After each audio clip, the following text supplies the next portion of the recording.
Sup, epic humans, and you can see me stacking these nice cubes because I want to do something wholesome before I start this.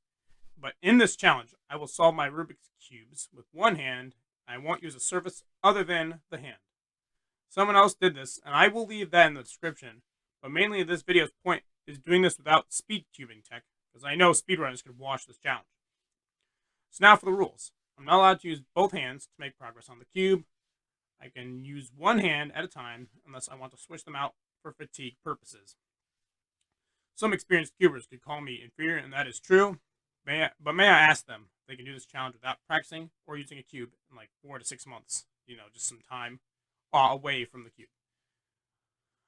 We can go further in discussion about that, me and an experienced cuber. But for a fact that I took way longer than the experienced cuber. Now, if you see some cuts in my footage, despite the speed, it's because of my rusty hands. You see the camera angles changing a bit. And it's because my rusty hands are getting a bit tired. And this is why I allowed my left hand to be used. Then I'm also quite experienced at being and beyond this hobby of mine. And I do have a backstory on why I cube in the first place. Now, I haven't solved my cube since 2020, mainly because I'm quite busy, which gave this challenge a lot of extra spice. The spice making my hands sore. My left hand didn't get as fatigued as my right hand.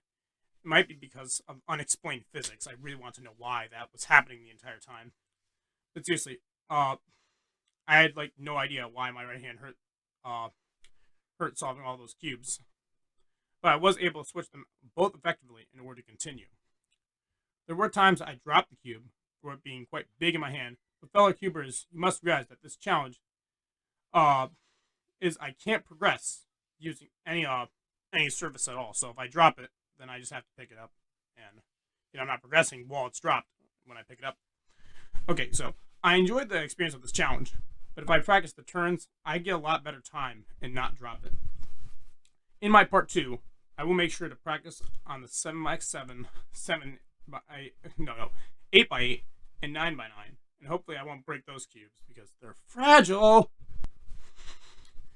I almost broke my 5x5 when I was getting back into this, which to show how rusty I am. Simply because I turned it poorly and caused the pieces to pop out, which I was able to fix with knowledge. It took me a little bit to fix it because I haven't done this in a while.